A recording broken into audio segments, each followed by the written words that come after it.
What's goody, Barons? On this week's episode, we'll celebrate Disability Awareness Month, Find out how our Barons are feeling in the morning. learn about this month's Fly Baron, See a sneak peek for BCC's production of Mean Girls. and watch a recap of the student versus staff basketball game. I'm Cal Titlebaum. And I'm Jay O'Connor.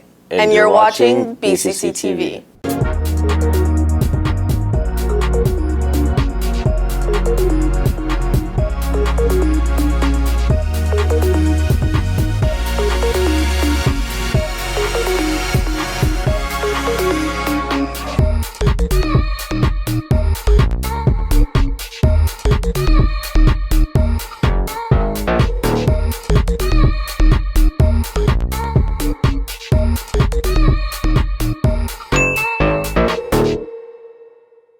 What's going on in the news this week, Jay? Prosecutors are looking to arrest former President Donald Trump on charges related to alleged hush money payments and potentially charges of bookkeeping fraud, unauthorized retention of national security documents, obstruction of justice, mishandling official documents, contempt of court, conspiracy to make a false statement, election code violations, racketeering, conspiracy to defraud the United States, and insurrection. In local news, the General Assembly has pushed forward Maryland Governor Wes Moore's bill to accelerate the process of raising minimum wage to $15. However, his idea to tie the minimum wage to inflation rates was shut down. Moore aims to pass more bills during his term, specifically ones aimed at eliminating the racial wage gap and ending child poverty. In BCC News, the quarter ends March 31st. Make sure you're turning in all of your missing assignments and retaking those 50%. Barons, this month is Disability Awareness Month. Let's hear from some BCC students to learn more. And now can you clap? Is this like the clapping thing? Yes, yeah, if you want to go ahead and clap, that's fine. Yeah. Of course. Here. And yeah, could you just clap for me? Thank you. Okay, cool. So yeah, let's start with just your name and your grade. So my name is Josefina, and I am in 10th grade. My name's Sam. I'm a senior. Okay, my name is Alex Caloris and I'm a junior. How would you define being disabled? I think there's a lot of like stigma around like hard labels when it comes to disability. For me, being like a girl and having autism, like a lot of people just ignore it. They just think it's like a boy's disorder, and so like my parents didn't know about it for the longest time, and like I didn't know about it for the longest time. So I think a lot of what being disabled comes down to experience and like community, because I feel like it's a lot less about whether you specifically have like this specific thing or this specific disorder. It's more just if you feel most comfortable being able to put yourself in a community where you can connect with other people who are disabled and who do experience life in a different way and who do have a different needs than other people. I think that's what's most important. I guess there's just things that I can't do that other people can do, and there are experiences that I have that other people will never have. I would define it as a way of being experiencing challenge through the way that you live, whether that be through mental challenges or physical challenges. It's basically just, it doesn't actually affect who you are as a person. It just affects the way that you go through your day-to-day life. Going through the motions at BCC while also being a person with a disability. Yeah, I think it's obviously not all the time it's like a big difference. Like I'm Alex, so I experience the way that Alex experiences it. Being at school takes like so much energy out of me because there's this constant attempt to like try to keep up my functioning and try to be as like functioning as people expect me to be. And so I think being at school is a lot harder for me. And I'm not going to say that it's not hard for other people, but there's an expectation that I'm constantly trying to like put out there for other people. I have an abbreviated schedule because of my chronic fatigue, so I don't get to school until second period. So my dad drives me, and then I have to wait at the ramp door and wait for the main office people to let me in. And even when I go at normal times, I still have to wait for the main office people to let me in. I pick up my wheelchair from the nurse's office because that is where I keep it. And then I basically just go to my classes as normal, but a little bit earlier and a little bit later. For me, it really isn't all that different. I just have my schedule is a little bit changed, so I go to classes earlier and I go to classes later, and it really just doesn't like affect my learning in any type of way. I just think that the most important thing for all of this is just to understand that people experience things differently and have different ways that they live their life, and it's not going to be exactly the same, and sometimes it's hidden, sometimes it's visible, and so there are different degrees to it as well. I don't know, I really enjoy being disabled. I know a lot of people don't expect that. I think it's one of the better parts of who I am. In the world, there's a lot of expectation that we should be doing things self-sufficiently, and we should always be on our own, and we shouldn't be relying on other people. But I think creating a world where we're better off, like listening to other people's needs and helping each other, and also like, you know, being okay with asking for help, that benefits everyone, you know. So I think that's really important. But yeah. Okay, great. Thank you so much. Very insightful. Thank you. Wow, there's a lot we can do to help each other out. I know of one Baron who's doing a ton for our community.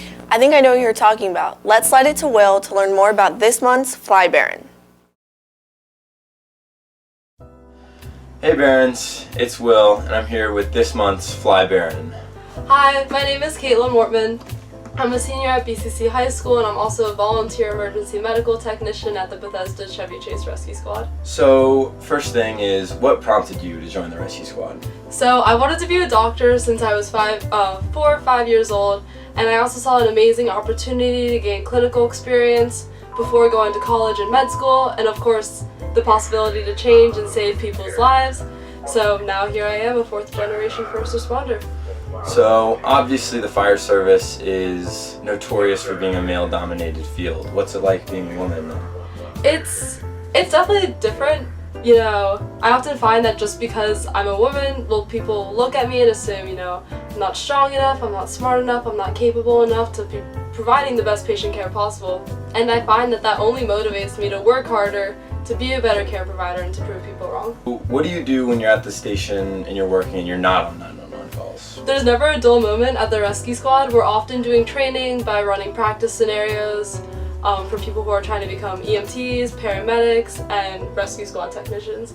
We also eat together as a family, whether we're cooking or taking out. And we try to sleep, you know, when the people of Bethesda Chevy Chase let us.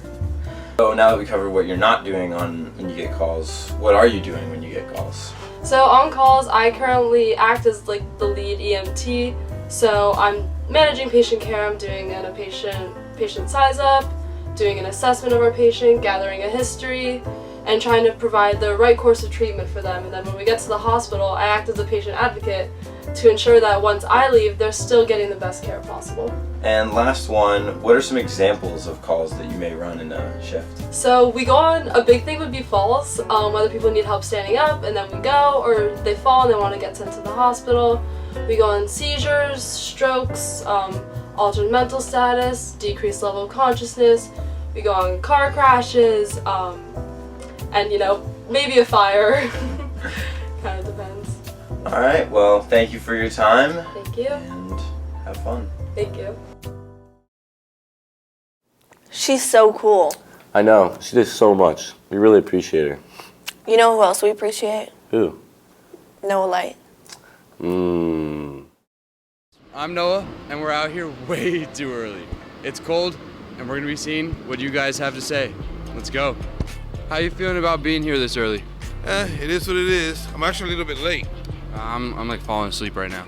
I have to get a bagel, brother. Everything, veggie cream cheese. It's gonna be nice and stinky, but what it is, it's what it is. I love you, man. I love you guys. How are we feeling today? I'm feeling great, man. Really? Yeah. It's so early though. Yeah, it's pretty early, you know. How are you feeling today? I'm feeling great today, man. Yeah. Game day. It's gonna be fun. Cool uniform. Yeah. Are you getting ready to go play some pool? Huh? My favorite senior right here. A 5th year senior. Super senior. Why are you late then? I'm tired and cold. Ah, you see? Yeah, me too. All right. Thank you. Bye. What is this called? Oh, this is the anchor segment. The Baron. Baron. On the street. Oh, Baron on the street. Come on. Man, it's the morning, bro. It's the morning. How you doing, big guy? Really tired this morning. Yeah. Yeah, me too. How you feeling about going into your last quarter of school for high school? High expectations, low motivation. Yeah. Way to put it. So senioritis? Yeah, that's the fancy way. Yeah. What's up, man? What's up? How you doing? I'm good. Yeah. How are you feeling about her grades right now? They could be better, but I'm proud of them.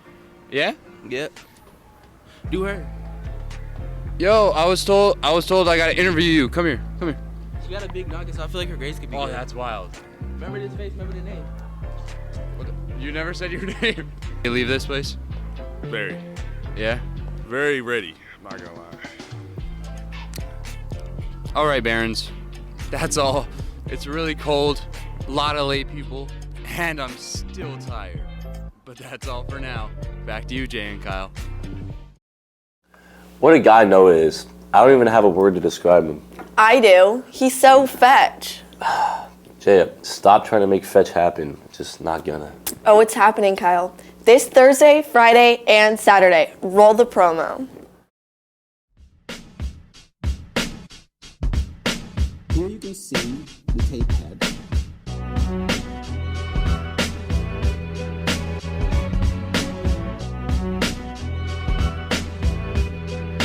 Hi, I'm Nalia. I play Janice in Mean Girls, and 4 words to describe my character would be witty, confident, and gay.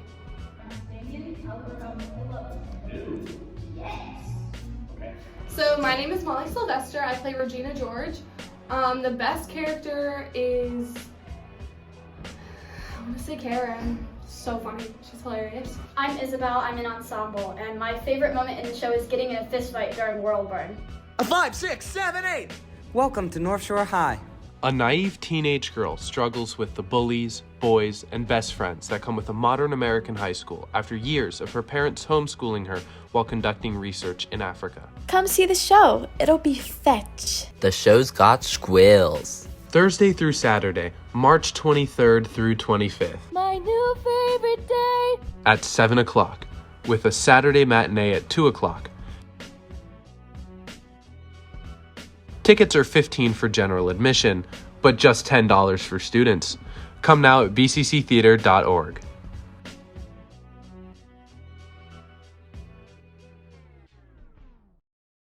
Show out to support BCC Theater on the 23rd and 24th at 7 and the 25th at 2 and 7. There's so many talented students at BCC. Can't really say the same for teachers. I'm hip. Their performance at the student staff basketball game was underwhelming. Agreed. Let's check out the recap.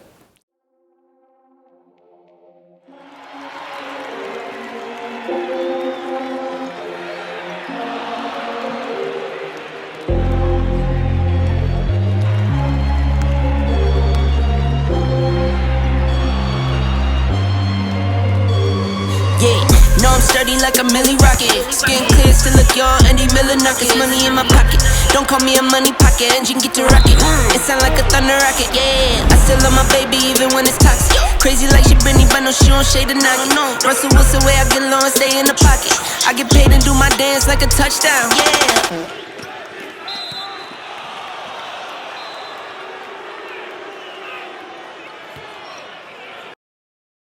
Looks like it's time for a lot of teachers to hang it up. Wait, don't say that. They tried their best. I don't know. I say we should leave sports to the students. Wow. Okay, well, let's see how our student athletes wrapped up the winter season. Hey, what's up, Barons? I'm Socorro, your sports anchor this week, and I'm here with the season's first spring sports scores and games. Let's get into it. Baseball opened their first season at home against Blair on Tuesday. They gave it a tough fight, but fell 13-5 to the Blazers. Softball brings home the first dub of the season with a home run from Alex Wiedemeyer. They beat Blair 6-5 to start out the spring. On Tuesday, boys lacrosse hosted Springbrook and delivered a crushing 15-5 defeat. Way to kick off the season. That same night, girls lacrosse took this trip to Springbrook and demolished them 18-0, continuing their triumphant run from last season. Both boys and girls tennis saw comfortable victories in the past Tuesday against Northwest. The boys won 6-1 and the girls won 5-2. Way to go. Boys volleyball started the season with a tough 3-0 loss to Seneca Valley. The co-ed volleyball team had their back though, beating Seneca Valley 3-0 later that night. This season is just starting and already our Barron athletes are killing it. That's all for Spring Sports for this week. Back to you, Jay and Kyle. And that's all for this week, Barons. Check back in next episode for more news, updates, and humor. Keep the SAT scores high. And the end of quarter grade grubbing low. I'm Kyle Teitelbaum. And I'm Jay O'Connor. And we're signing off.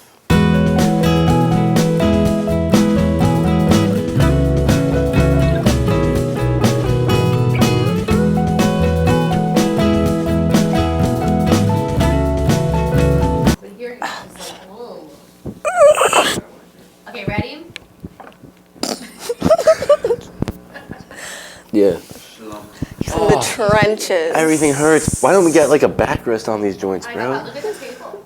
Let's get his desk right. What if the desk Let's not claps? talking about raising minimum wage. How about giving us a new desk, bro?